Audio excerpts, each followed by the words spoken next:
So guys, you see, having a vegetarian friend is very good. She can drive, but everyone else is eating chicken wings.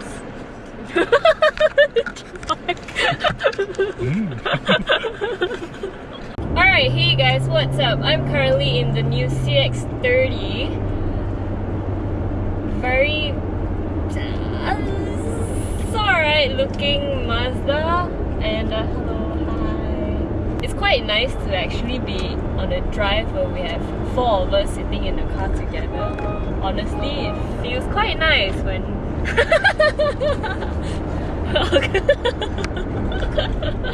yeah, it feels quite nice as a vegetarian that everyone else is eating chicken. No, I'm just kidding. The chicken was vegetarian. But it eats worms one. Okay. Back to the car. So this car gives me about 162 horsepower at 213 Newton meters of torque. And just sitting in the CX-30, it's supposed to be placed in between the CX-3 and the CX-5. One of my first questions is that why is it not called the CX-4? Well, a few reasons that I've learned. Number one is that I was thinking because maybe they have some similar pantang as Chinese do, whereby they don't like the number 4, and TJ assisted me with saying like, yeah, it's true.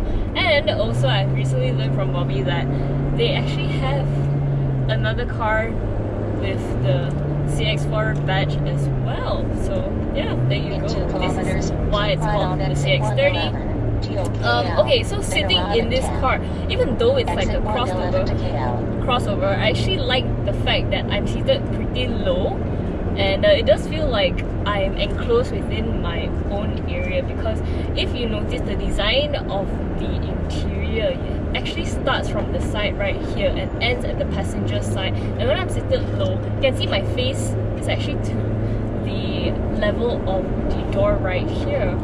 I actually pretty like that. I feel like I'm in an enclosed environment, and because the NVH is so good that it is so quiet, you really can't hear anything outside. I always say that I like to hear the outside noises. I always like to hear what's going on outside, where there's a lorry coming on my left or a motorcyclist on my right. But at this point of time, I can hear nothing. And it's quite scary because I always looked at Mazda as a car brand which would always emphasize that, but I'm pretty sure they have overcome that because they have a lot of safety features in the higher spec, which is the active sense. So far, there are a few beepings going on. The throttle response is HP. Are you okay? What? Did you drop a chicken? No. Throttle response, I would say, is it's okay. With a full load in the car, I say if it goes, it doesn't feel like a heavy car. Now the feeling of the brake is very un-Mazda like. It feels like there's already a pent up pressure that you have, and when you hit on the brakes, you feel like perhaps that's the end already, but you can actually press on it more. Yeah, it's quite a weird feeling to have.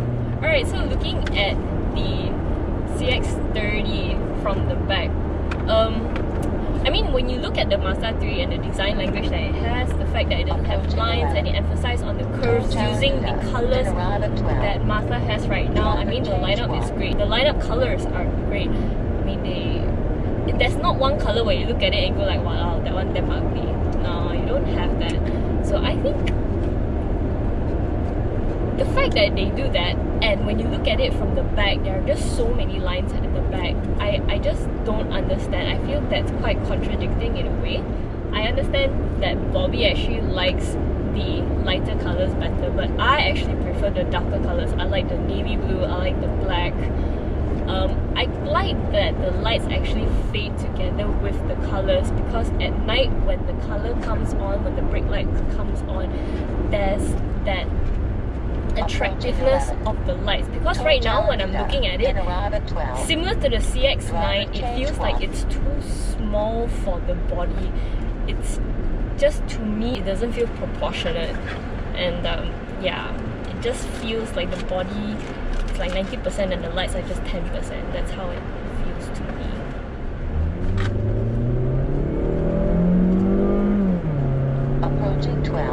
that we can hear still the engine noises as well. Then keep right. And that roar, that rev.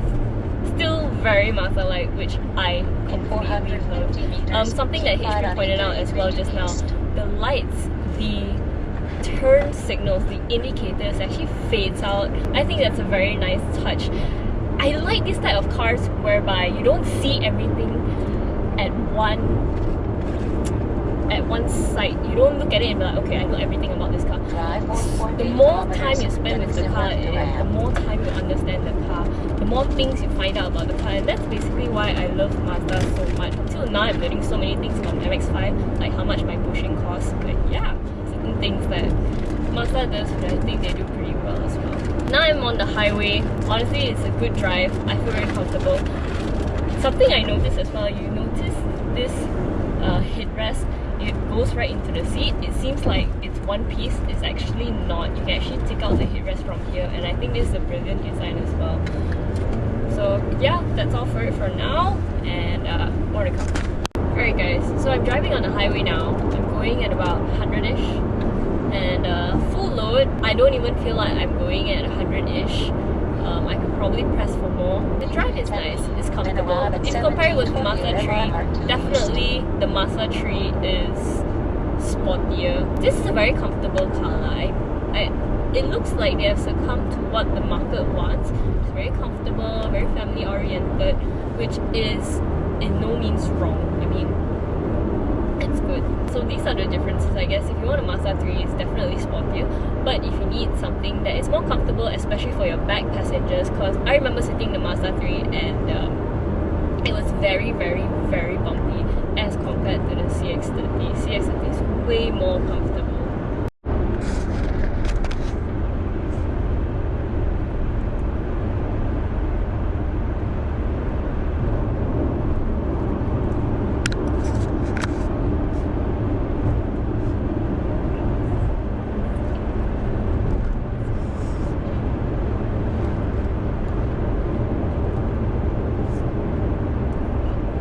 Left on road, then turn left.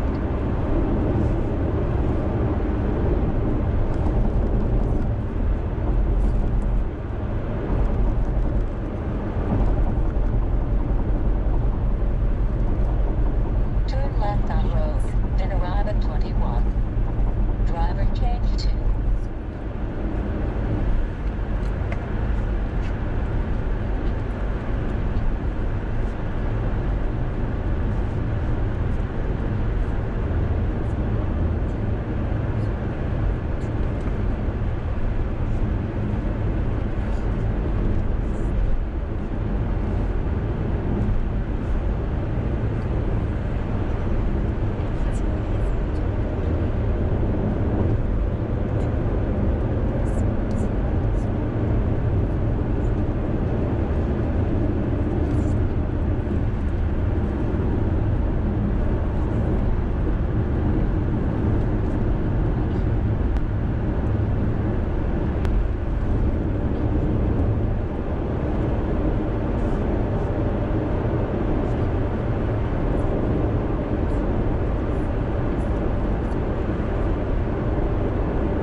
So this is reversing, and let's say you're reversing and then someone call you and you cannot multitask, then you like, hey, what the heck?